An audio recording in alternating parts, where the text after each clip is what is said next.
Assalamualaikum warahmatullahi wabarakatuh. Jumpa lagi teman. Yuk kita langsung aja ke bagian berikutnya. Tapi biasa, sebelum kita masuk ke bagian berikutnya, kita berdoa dulu ya. Bismillahirrahmanirrahim. Allahumma sholli ala sayyidina Muhammad sallallahu alaihi wasallam. Oke teman-teman, kita masuk ke ceritanya.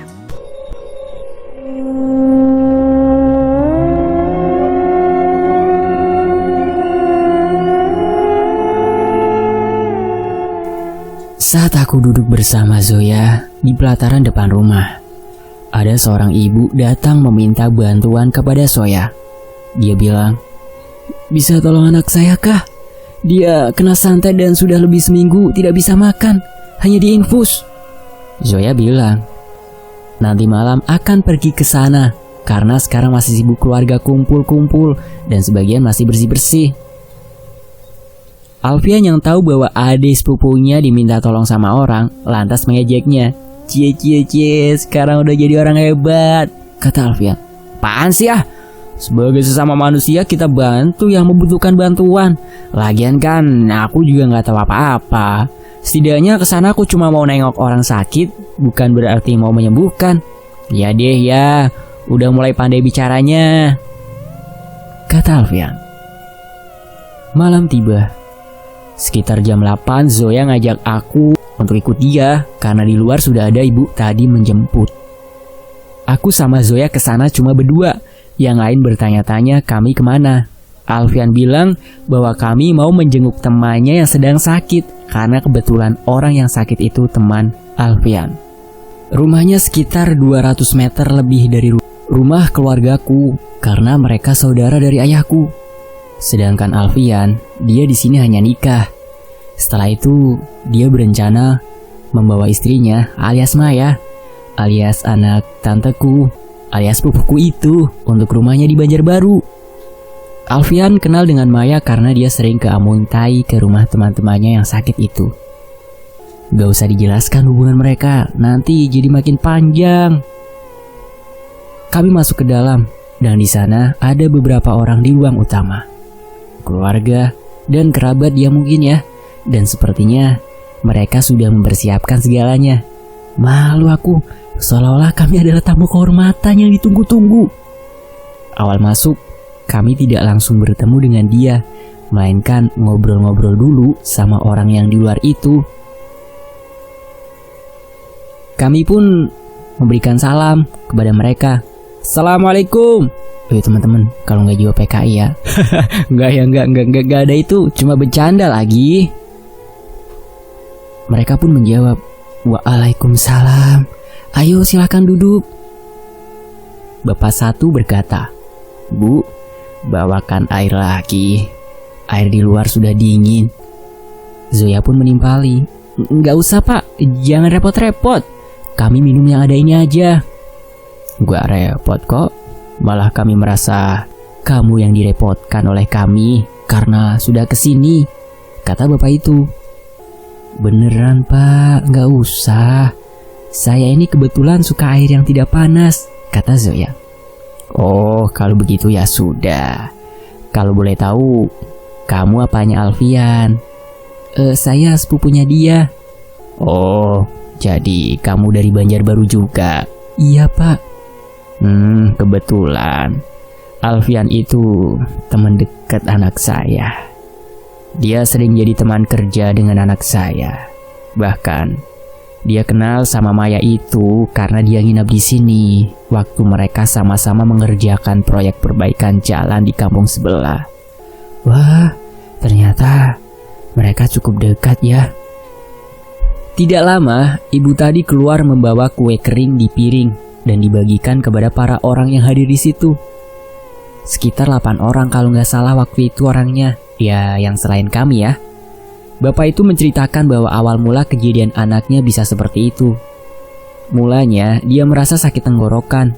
Namun setelah 2 hari, tenggorokannya terasa panas seperti terbakar. Di hari ketiga, dia tidak bisa berbicara lagi. Dan akhirnya mereka membawanya ke rumah sakit. Namun, pihak rumah sakit tidak bisa menemukan penyebab penyakitnya.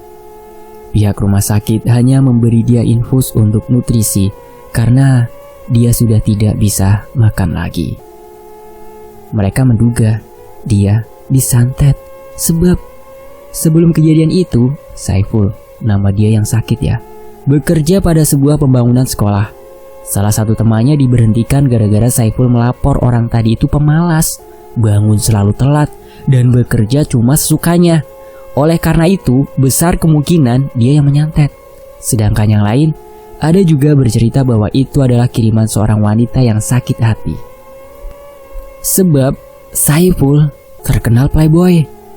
Tiap tempat dia kerja selalu ada pacar, dan jika dia sudah selesai bekerja dan pergi dari daerah situ, dia akan memutuskan pacarnya setelah menghisap madunya. Tahu kan? Jahat banget nih Saiful.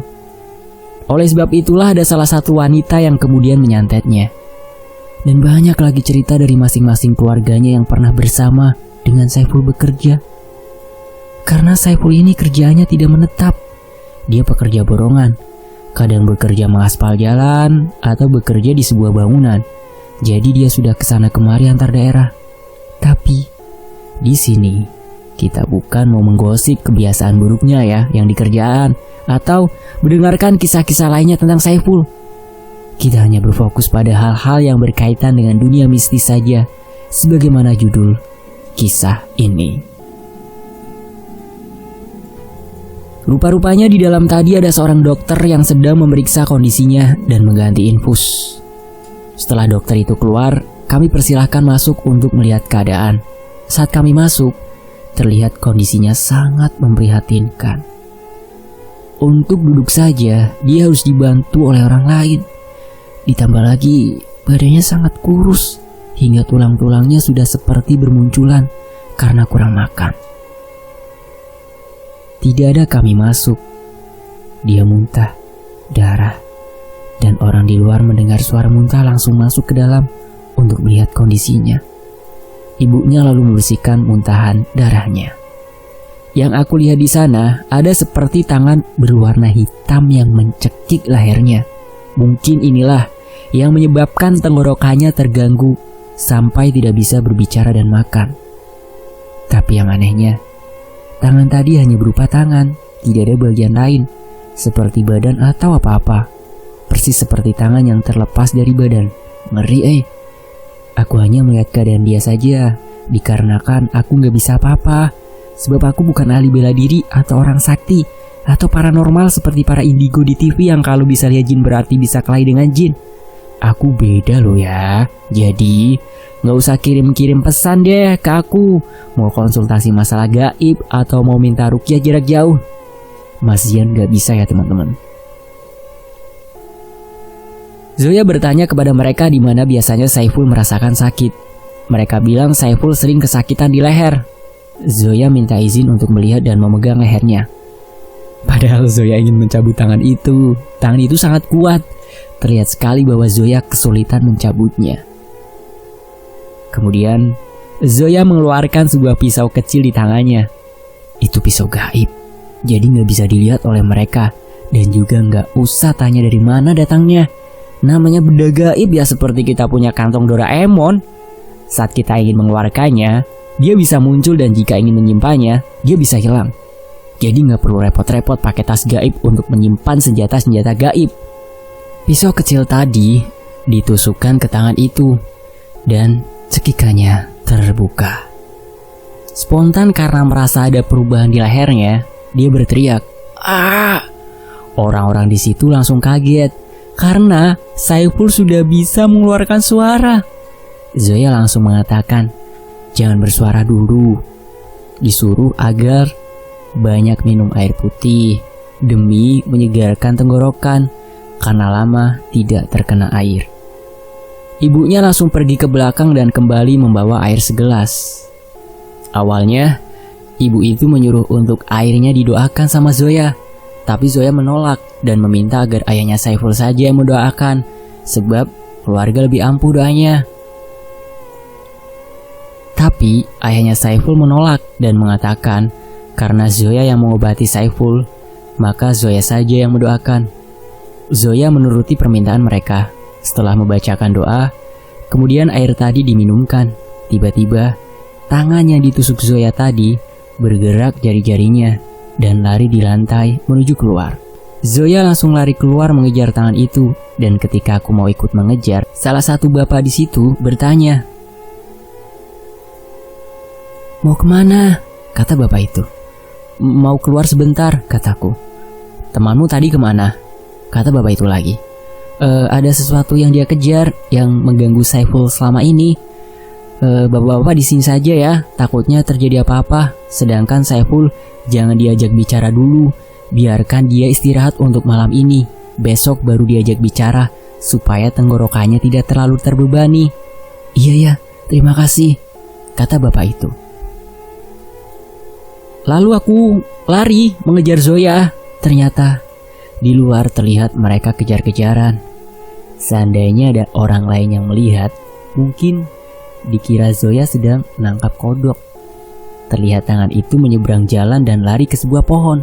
Zoya dan aku mengejar ke seberang. Sesampainya di pohon itu, tangan tadi ternyata bersambung dengan badannya, yaitu sesosok jin dengan penampilan menjijikan. Lidahnya menjulur ke bawah dan memiliki satu taring dari bagian bawah bibir mengarah ke atas, dan taring itu tepat berada di tengah-tengah mulut. Jadi seperti tanduk. Melihat makhluk itu, pengawal Zoya langsung ingin menyerangnya. Namun Zoya mengisyaratkan dengan tangannya agar tidak usah menyerang. Karena Zoya ingin berkomunikasi dengannya untuk mengetahui apa penyebab sampai menyakiti Saiful. Zoya mendekat ke pohon itu dan bertanya, "Kamu ini siapa? Dan apa sebenarnya tujuan kamu di sini? Dan siapa yang mengirimmu ke sini?" Jin itu berkata, "Aku yang harusnya tanya. Kamu siapa? Dan mengapa kamu menggangguku?" Kemudian Zoya menjawab lagi, "Aku diminta keluarga Saiful untuk melihat keadaannya, dan kebetulan ternyata kamu yang mengganggunya." "Aku tidak mengganggunya, tapi dia yang menggangguku." "Mana mungkin dia mengganggumu? Keluarganya bilang kamu ini jin yang dikirim dukun santet. Jelas kamu yang menyakitinya." "Aku bukan jin santet, goblok." Terlihat emosi karena dibilang jin peliharaan dukun santet. "Lantas siapa kamu ini?" Zoya kembali bertanya. "Aku penunggu pohon ini. Aku asli warga sini." "Lalu apa yang membuatmu marah sampai menyakiti dia?" Jin itu pun merangkanya. "Suatu hari, dua anakku sedang bermain di halaman rumah orang itu. Orang itu kebetulan membersihkan rumput di halamannya. Karena dia tidak melihat anakku, dia membacok anak salah satu anakku yang sedang bermain sampai kaki anakku terluka." Berarti bukan salah dia. Kamu sendiri kan yang bilang dia tidak melihat. Berarti dia tidak sengaja." Jin itu malah kembali mengatakan, "Harusnya manusia lebih hati-hati, karena mereka tidak hidup sendiri, melainkan hidup berdampingan dengan bangsa kami. Setidaknya permisi, kami ini sudah mengalah dengan kalian. Jika kalian suka di tempat bersih, kami mengalah mendiami tempat kotor. Jika kalian suka di tempat yang rapi, kami mengalah mendiami tempat yang berantakan. Jika kalian suka halaman yang rapi, kami mengalah mendiami bagian-bagian yang banyak ditumbuhi rumput, seperti samping rumah atau belakang rumah. Karena kami ingin hidup damai berdampingan dengan kalian, tapi kalian tidak memiliki aturan dan tata krama." Bukannya begitu, kan? Tidak semua orang menganggap kalian itu ada. Justru itulah, kalian kadang tidak memperhatikan dan mempedulikan tempat kami berada, sehingga banyak yang kencing sembarangan di bawah pohon dan sembarangan menebang pohon. Nanti dulu, kan kalian ini jin. Bagaimana mungkin ketika Saiful membersihkan rumput di halaman dan pekarangan rumahnya bisa sampai melukai anakmu?" kata Zoya. Dan jin itu pun menjawabnya, "Meskipun alam kita berbeda, namun ada kalanya benda alam kalian bisa menyentuh alam kami dan menyakiti bangsa kami. Kalau begitu, saya minta maaf ya atas nama Saiful, karena dia tidak sengaja."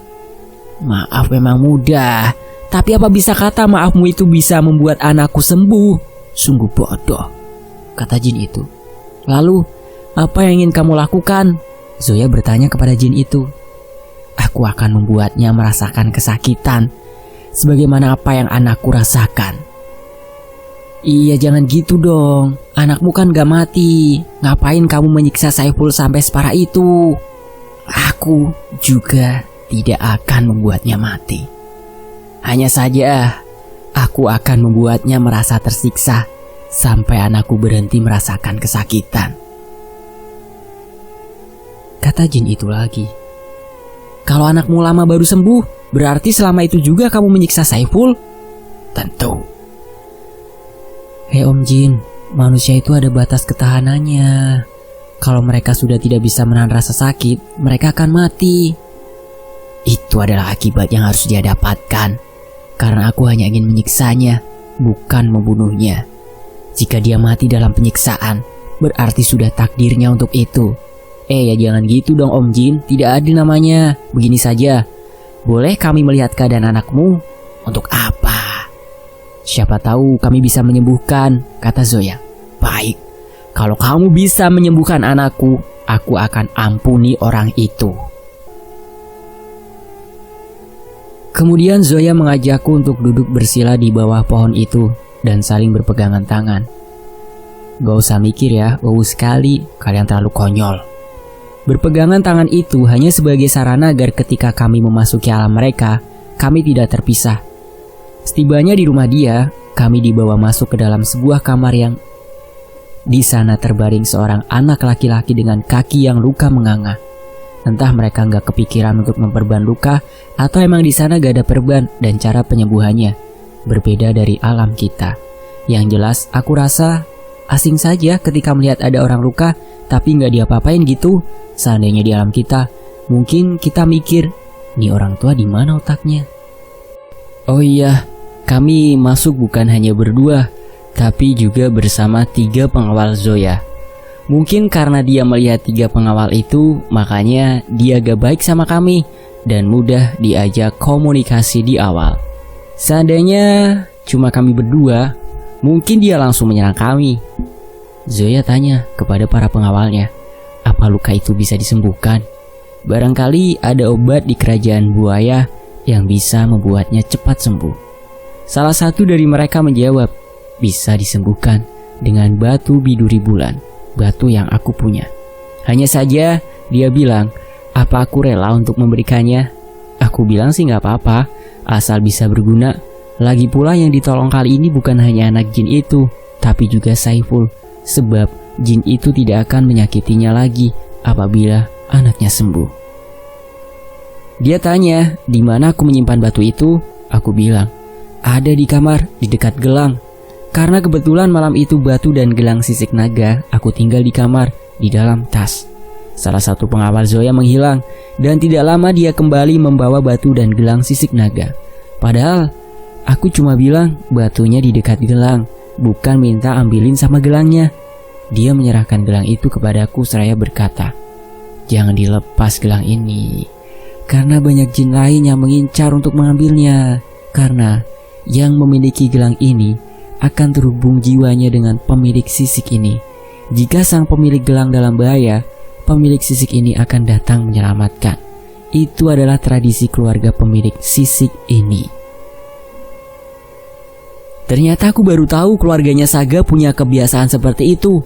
Berarti Saga memberikan aku gelang ini bukan sekedar sebagai tanda pertemanan dan agar dia mudah menemukan aku, tapi juga supaya kakaknya melindungiku selama dia dalam masa pengasingan diri.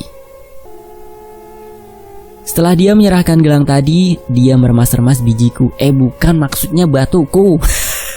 Dan keluar seperti serbuk putih, lalu ditaburkan di luka anak itu. Ajaibnya, luka anak itu langsung sembuh. Aku jadi terkagum-kagum dengan bangsa jin. Entah teknologi apa yang mereka miliki ya. Seperti di alam mimpi saja. Pengawal Zoya tadi membuka tangannya dan batunya masih ada. Hanya saja sekarang ukurannya mengecil. Ternyata batu yang kecil itu punya banyak manfaat di alam jin. Bukan sekedar bisa menjadi sebuah senjata ya. tapi juga bisa digunakan sebagai pengobatan. Dia ingin menyerahkannya kepadaku, tapi aku bilang balikin ke dalam tas. Soalnya kalau aku bawa di kantong, nanti bisa hilang atau tercecer sebab belum memiliki amban. Atau cincin yang dipasangin batu akik itu ya, amban namanya. Dia kembali lagi menghilang untuk pergi ke rumahku, mengembalikan batu itu. Melihat anaknya sembuh, jin tadi sangat senang dan berterima kasih kepada kami. Sebagai tanda terima kasih, dia berjanji tidak akan menyakiti Saiful lagi dan memberi Zoya sebuah patung kucing kecil sekitar tinggi sejengkal. Dia bilang itu dia dapat di bawah pohon yang didiaminya, benda dari orang zaman dulu dan terbuat dari emas. Zoya menerimanya karena bentuknya sangat lucu. Terlebih lagi itu terbuat dari emas. Mungkin beratnya hampir setengah kilo. Wow. Aku berharap Zoya memberikannya ke aku, tapi ternyata dia ingin menyimpannya dan tidak akan menjual karena dia adalah penyuka kucing. Setelah semua urusan beres, kami kembali lagi ke tempat asal kami. Saat aku membuka mata, gelang tadi ada di tanganku. Coy, kita tadi ke sana sebenarnya roh atau sama badan sih? Kok gelangnya ada di tanganku? Nggak tahu juga. Aku rasa kita tadi ke sana cuma dengan Sukma aja, kata Zoya. Kami berjalan untuk kembali menengok keadaan Saiful. Ternyata dia sudah tertidur. Mungkin karena sudah merasa enak. Kami menceritakan kejadian dan sebab sebenarnya yang menimpa Saiful. Ibunya berterima kasih dengan kami dan bilang, "Tunggu sebentar." Dia masuk ke belakang dan membawa 2 gelas kopi. Tanpa tanya lagi, aku langsung menyambut salah satu kopi itu dan meminumnya. Wah, ternyata pahit. Kok pahit? Kataku. Kamu langsung diminum. Itu bukan diminum, tapi untuk ngasih di pohon sana. Itu kopi pahit sama kopi manis. Mendengar perkataan ibu itu, Zoya bilang, "Ibu, gak usah melakukan hal semacam itu ya, Bu. Karena gak ada faedahnya."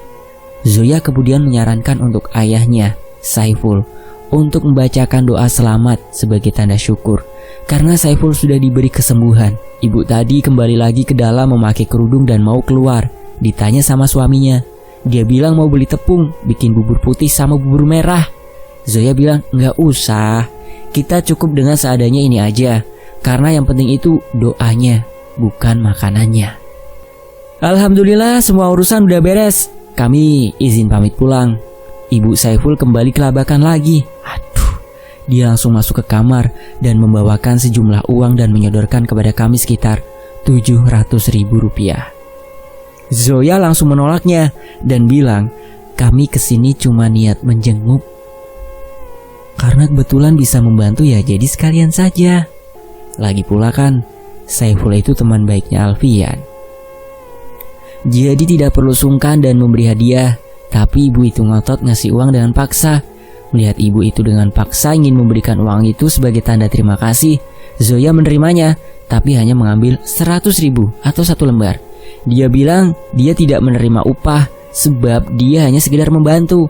Karena ibu itu dengan niat yang tulus ingin memberi uang sebagai terima kasih, maka Zoya terima, bukan sebagai upah, tapi anggap sebagai hadiah. Dan kebetulan juga karena ada yang mau dibeli besok. Dengan demikian, dia bilang kami membantu menyembuhkan dapat pahala. Dan ibu itu juga dapat pahala atas hadiahnya, bukan upah. Jadi sama-sama dapat pahala. Aku salut sama prinsipnya Zoya. Malam itu, kami pulang sekitar 9:30-an. Ibunya tadi bilang mau antar kami pulang. Kami bilang gak usah, cuma dekat. Ibu itu terlihat sangat baik dan perhatian. Soalnya, dari tadi dia terlihat tidak bisa diam. Mondar-mandir sibuk kesana kemari. Sampai-sampai pulang aja mau diantar. Kemudian di luar, aku penasaran apa yang dia baca pas disuruh baca doa ke air itu.